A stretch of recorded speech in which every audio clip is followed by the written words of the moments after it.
Mbote Mama Congo. Mbote papa. Boni. Kanye momoninga. Donc tokutani lelo pona kosala mwa bilan situation na makambo etali mboka na biso Congo. Tomoni ete toza kobunda mais toza kokende wapi. Ya mwana esengai tokutana na yo po totuna yo aussi ko éclaircir biso un peu situation ya o etali ya biso mboka na makambo eza koleka. Olobi na esika na Mama Congo. Omoninga nakoloba bisika wana pour le moment eza na oka makambo ya francophonie. Francophonie yango biso to ba congolais toza agité. Po biso na diaspora to sali tout. To koti ba boloko to sali ba sitting to keti na sanda ko ya François Hollande to gangi François Hollande azaki wana ayoka ripete to baike to lingi francophonie na Congo te yemko akise biso parole ke ekozala te. To vota ke pona tina likambango mais asali ya monte a changer maloba na yango sikoyo ndenge zawana na moni ba ko ba lobi ebele na internet ba discours ba makambo ebele toyoki ngapi na mekaki pe na kwa kopesa ke moi point de vue nanga ngapona na kanisa ki boye na mona kike na tangu ya baza agité il faut profiter na moment wana pona ko créer situation moko boye sikoyo na ka discours ndeko moko lobi apesa ki peke na lobaki na bino bokende be élection te bokende ki élection mona ki place to kutana ki place to komi donc azaki na raison na ye to kende ki be élection to croyait ki na be élection bon to soit ki na be élection mais ndenge za na ngo to ko bietete ko to gagner ki be élection mais sauf que batona ba mikatso na makasi ba ibibisio élection donc likama élection to bana bokende tebeke ba ko yibango mais to zaki sur ndenge ya titi a prometaki biso ke le 6 akokumisa bato na balabala mais ndenge za wana to ko iko somela ka likama le 6 wana teta musunza ba dunia kite pona ngasi ko makanti na ngai ndenge za awa pona ngana monike nzambe ayebi ndenge nini abongisa ba makambo na ye ya titi loko l'occasion permettre quitter le 6 décembre wana 2011 mais sikoyo occasion musu yango yeso permettre les François Hollande azoya ngapona nga François Hollande azoya na makambo ya francophonie te azoya pona aya ko libérer Congo alors pona aya ko libérer Congo il faut biso moko aya ko kuta biso to lingi ke Congo ezala libérer idée na ngai eza boye omoni ya titi ndenge za wana peuple congolais bayokela kaye ndenge sana ya titi avant francophonie a telema a pesa discours alo bana peuple ke ndenge sana biso to zala na balabala lokola occidental bakanga mboka na biso François Hollande alobaki boye abaluki boye il faut ya kokuta biso na balabala ye moko liboso peuple na sima soto kiti pe plus loin to komona ke peuple na biso mususu bazana kati ya église mususu bazana kati ya musique nanyoyo église catholique ndeko na biso mosengo akambaka akoki kopesa pe discours na ye po tomonaki atelemisaki biso awa le 16 février po azalaki na susi ya mboka na ye omoni ndenge batonga Vatican oyo ya mokili ya mindele ndenge mpa batonga Vatican mokili ya mindele mais ndeko na mosengo bon Kongo mboka na yo okosala mokolo sepela pe kasi bamindele belele bazwa na mboka na yo Congo baya komona po tonga pe mboka no pa ba wole utaka yo kenda otala ka ba wole na mikile mindele ya musiko na kanisa kike ndeko na biso mosengo akoya ko bimisa pe bandeko na biso bakenda ka église catholique mama Olangi bandeko na biso musu bakenda ka pa na ye na babinza ministre ba mukuna ba mbiye batona nyoso ba bimisi ba peuple wana soto ke plus loin bandeko na biso ba musicien to sa ba binemi na bango te papa wimba utango loba awa que biso tous 60 millions to sangana to ke bulisa Rwanda bon to tala soto ko longa te papa wemba ba wera bango tout Congo bima na balabala les 12 wana nanyoyo aya ko mona Hollande pena ko mona ke Congo bima na balabala balobi non à l'occupation balobi non na Kabila non na Rwandais non na guerre non na viol to tala si Congo ko sala libérer ngai fo mandingi za awako na ye kote kuna na ye ko do mama kamba ndenge sali so ba sali ndenge wana totala pena so Congo ko sala liberté ngapo na mama na kantike so ba sali bongo Congo ko ere bongo sikoyo na soka ba nete so ba discours boko yuko pesa bandeko na ngai bandeko na ngai est-ce que tout ça na ba politicien na Congo tout ça na ba responsable na Congo yo mboka na yo eza na guerre na état de guerre au monde encore normal au pesa ka moi discours moko boy beaucoup là qui va discours Kadhafi za ko pesa te Kadhafi akufi na mundu ki bazo tie mundu ki na mundu ki bazo boma mais aza ko loba discours Mobutu pesa ki na 73 ba discours oyo batu wana basada Michel basala yango wana il faut na mboka na biso o ezali occupé niti Congo totika kwa dormir peuple to comment ka to kotala bo continuer boya to sangana to sala boye to lembate ti wapi ba misusu o ngal badala badaki 80 yango yo banana banaki 90 yango yo bon sikoyo na tuna bino nani bane mango oya mbula na obino bochaka 80 yango 90 yango yo mbula ngo sikoyo o esa combien obino bokosala ko bana action obino bokosala ko boye sa peuple vérité obino ndo bozana bobi vérité ya Congo boye sa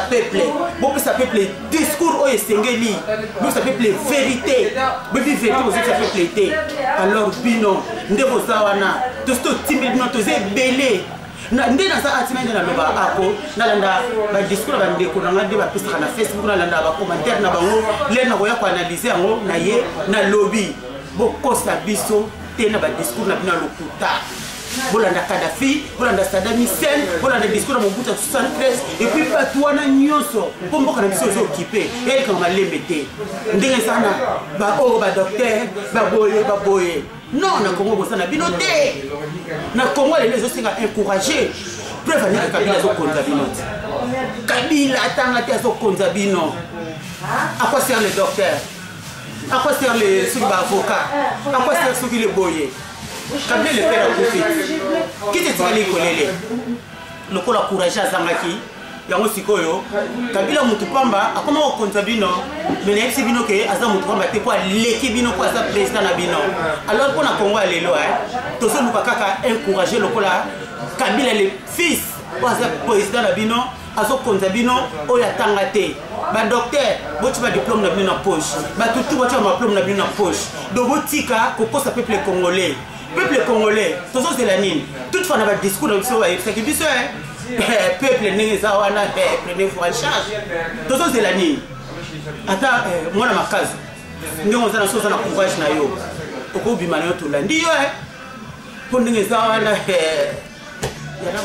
bande kolanga ndenge za awa dotela makambo to sala eza disekite likamna uta ko vivre na Belgique na lobaki nyonso te ona lobaki on ezaki mukebo za koyoka malobezo katana malobe ba ko katana en plus nazaki une émotion na uti na liwa na bimi na kina chwate na lobi ka ndenge wana mais na utaki na liwa na utaki musika nde naza aifubo yoka discours wana efebino makambana nyonso oba belge basalinga tozana responsabilité tozana président tozana mokonzi te soko azalaki mbela lobe likamnanga bande konanga ezali likamnanga te ezali likamba Congo mobimba po likambo ona auto vivre ezali likambo bakoko na biso ba vivra bakoko na biso ba vivra oya mona auto vivre mais ndenge eza wana bande konanga il faut profiter tana likambo ngodo boko msongo ya Congo mobimba tala ba juif ba no ba bomaka soki na combien soki na ba guerre nini ba leki kutu plus de 12 millions de morts mais ti lelo ba kel ba kamaka batwana ba moko batikala ba ko kendela ngo tribunal ba komisa ngo donc grand moko boye mais bino likambo ba kata ba koko na bino maboko ba pasula ba minoko ba kata ba sexe ba sala ba tout comment les vous en bon côté ba docteur Congo bazawadi ba avocat Congo bazawadi nani mwasi alanda likambwana